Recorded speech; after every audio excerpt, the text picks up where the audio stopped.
MTV news Kannada ವಾಹಿನಿಗೆ ಸ್ವಾಗತ. ಹುಕ್ಕೇರಿ ತಾಲೂಕಿನ ಸಂಕೇಶ್ವರ ನಗರದಲ್ಲಿ ಇವತ್ತು ರವಿವಾರ ದಿನಾಂಕ 8/2/2026 ವಿಶಾಲ ಹಿಂದೂ ಸಮ್ಮೇಳನ ಜರುಗಿದೆ. ಪ್ರಾರಂಭದಲ್ಲಿ ನಗರದ ಶಂಕರಾಚಾರ್ಯ ಮಠದಿಂದ ನೇಸರಿ ಗಾರ್ಡನ್ ವರೆಗೆ ಸಾವಿರಾರು ಹಿಂದೂ ಬಾಂಧವರ ಉಪಸ್ಥಿತಿಯಲ್ಲಿ ಶೋಭಾಯಾತ್ರೆ ಜರುಗಿತು. ಬಳಿಕ ವೇದಿಕೆ ಕಾರ್ಯಕ್ರಮದ ಪ್ರಾರಂಭದಲ್ಲಿ ಭಾರತಾಂಬೆಯ ಭಾವಚಿತ್ರಕ್ಕೆ ಪುಷ್ಪ ನಮನಗಳನ್ನು ಸಲ್ಲಿಸುವುದರ ಮೂಲಕ ಕಾರ್ಯಕ್ರಮಕ್ಕೆ ಚಾಲನೆ ಕೊಡಲಾಗಿದೆ.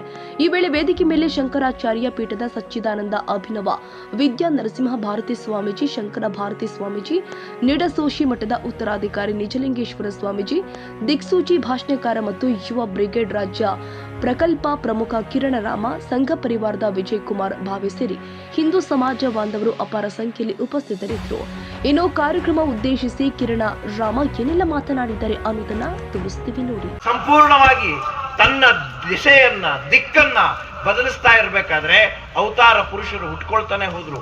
ಆದ್ರೆ ಈ ಬಾರಿ ಒಬ್ಬ ಅವತಾರ ಪುರುಷ ಹುಟ್ಕೊಳ್ಳಿಲ್ಲ, ಬದಲಿಗೆ ಇಡೀ ಸಂಘ ಈ ಹಿಂದುವಿನ ಬಲವರ್ಧನೆಗೆ ನಿಂತಿದೆ. ಇದು ಒಗ್ಗಟ್ಟನ್ನ ತೋರಿಸುತ್ತೆ ಅಂತ. ಆಗ ಒಬ್ಬ ವ್ಯಕ್ತಿಯಿಂದ ಇಡೀ ಭಾರತ, ಇಡೀ ಧರ್ಮ ಬೆಳಗ್ತಾ ಇತ್ತು. ಆದ್ರೆ ಈಗ ಒಂದು ಸಂಘಟನೆಯೇ ಭಾರತವನ್ನ ಬೆಳಗಲಿಕ್ಕೆ ನಿಂತಿದೆ.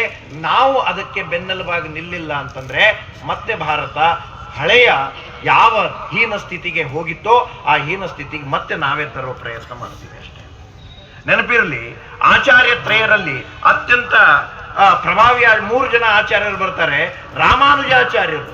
ನಾವೇನೀಗ ನಮ್ಮಲ್ಲಿ ಜಾತಿ ಜಗಳಗಳಿತ್ತು, ಜಾತಿಗಳ ಕಿತ್ತಾಟಗಳಿತ್ತು ಅಂತ ಮಾತಾಡ್ತೀವಲ್ಲ, ಆದ್ರೆ ಒಂದು ಘಟನೆ ನೆನಪಿರಲಿ ನಮಗೆ. ಶ್ರೀಮದ್ ರಾಮಾನುಜಾಚಾರ್ಯರು ಮೇಲ್ಕೋಟೆ ಚಲುವನಾರಾಯಣನ ಸನ್ನಿಧಿಯಲ್ಲಿ ರಾಮಪ್ರಿಯ ಅಂತಕ್ಕಂಥ ಒಂದು ಉತ್ಸವ ಮೂರ್ತಿಯನ್ನ ಪೂಜೆ ಮಾಡ್ತಾ ಇರ್ತಾರೆ. ಆಗಿನ ಕಾಲಕ್ಕೆ ದೆಹಲಿ ಸುಲ್ತಾನರು ಬೇಲೂರು, ಹಳೆಬೀಡುಗಳ ಮೇಲೆ ದಾಳಿಯನ್ನು ಮಾಡಿ ಮೇಲುಕೋಟೆಯ ಆ ರಾಮಪ್ರಿಯ ಅಂತಕ್ಕಂತಹ ಒಂದು ಅಪರೂಪದ ಉತ್ಸವ ಮೂರ್ತಿಯನ್ನ ಕದ್ದು ದೆಹಲಿ ಕೊಂಡೊಯ್ತಾರೆ. ಆಗ ರಾಮಾನುಜಾಚಾರ್ಯರು ಆ ಉತ್ಸವ ಮೂರ್ತಿ ಬೇಕು ಅಂತ ಹಠ ಹಿಡಿದು ಮೇಲುಕೋಟೆಯಿಂದ ದೆಹಲಿಯ ತನಕ ಪ್ರಯಾಣವನ್ನು ಮಾಡ್ತಾರೆ. ಪ್ರಯಾಣವನ್ನು ಮಾಡಿ ಆ ರಾಮಪ್ರಿಯ ಉತ್ಸವ ಮೂರ್ತಿಯನ್ನ ಆ ದೊರೆಯೊಂದಿಗೆ ಅವರು ವಾದಕ್ಕಿಳಿದು ಅದನ್ನು ಎತ್ಕೊಂಡು ಬರೋ ಪ್ರಯತ್ನವನ್ನು ಮಾಡ್ತಾರೆ. ಆ ಸಂದರ್ಭಕ್ಕೆ ವೇಲು ನಾಚಿಯಾರ್ ಅಂತಕ್ಕಂಥ ಒಬ್ಬ ಹೆಣ್ಣುಮಗಳು ಕೂಡ ಅವ್ರ ಜೊತೆಗೆ ಬರ್ತಾರೆ. ಮುಸಲ್ಮಾನ್ ಒಬ್ಬ ಹೆಣ್ಣು ಮಗಳು. ಇವತ್ತಿಗೂ ಆಕೆಗೆ ಮೇಲ್ಕೋಟೆಯಲ್ಲಿ ಪೂಜೆ ನಡೆಯುತ್ತೆ. ನಮಗೆ ಇವರು ಸಾಮರಸ್ಯದ ಪಾಠವನ್ನು ಹೇಳ್ಕೊಡಕ್ ಬಂದಿದ್ದಾರೆ. ಪ್ರವೇಶ ಕೊಡಬೇಕು ಅಂತ ಪ್ರಶ್ನೆ ಬಂದಾಗ ರಾಮಾನುಜಾಚಾರ್ಯ ಹೇಳ್ತಾರೆ, ನೋಡಿ, ನನ್ನನ್ನ ಇಲ್ಲಿಂದ ದೆಹಲಿ ಕರ್ಕೊಂಡು ಹೋದವರು, ಆ ದೆಹಲಿಯಿಂದ ಮತ್ತೆ ಇಲ್ಲಿ ಕರ್ಕೊಂಡು ಬಂದವರು, ಅವರು ಯಾವ ಜಾತಿ, ಯಾವ ಪಂಗಡ, ಯಾವ ಮತ, ಯಾವ ಪಂಥ ಅಂತ ಅವ್ರನ್ನ ಕೇಳಬೇಡಿ. ಅವರೆಲ್ಲರೂ ತಿರುಕುಲತ್ತಾರ್ ಅಂತ ಹೇಳಿದ್ರು. ಅವರು ತಿರುಕುಲತ್ತಾರ್ ಅಂದ್ರೆ ಏನು ಗೊತ್ತೇನು? ಲಕ್ಷ್ಮೀ ಕುಲದವರು ಅವರೆಲ್ಲ.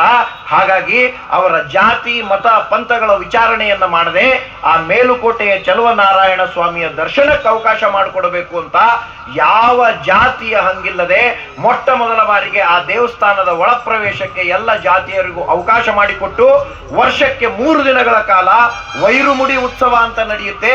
ಆ ವೈರುಮುಡಿ ಉತ್ಸವ ನನ್ನನ್ನ ಯಾರು ದೆಹಲಿಗೆ ಕರ್ಕೊಂಡು ಹೋಗಿ ದೆಹಲಿಯಿಂದ ಮತ್ತೆ ವಾಪಸ್ ಇಲ್ಲಿ ಕರ್ಕೊಂಡು ಬಂದ್ರು, ಆ ಇಡೀ ಸಂತಾನಗಳಿಗೆ ಆ 3 ದಿನಗಳ ಉತ್ಸವ ಅರ್ಪಣೆ ಅಂತ ಮೊಟ್ಟ ಮೊದಲ ಬಾರಿಗೆ ಆ ರೀತಿಯ ಸಾಮಾಜಿಕ ಕ್ರಾಂತಿ ಮಾಡೋ ಪ್ರಯತ್ನ ಮಾಡಿದ್ರಲ್ಲ, ಇವರು ಈ ಇತಿಹಾಸವನ್ನು ಮುಚ್ಚಿಟ್ಟು ನಮ್ಮಲ್ಲಿ ಸಾಮರಸ್ಯ ಇಲ್ಲ ಅಂತ ಹೇಳಕ್ ಹೊರಟರು.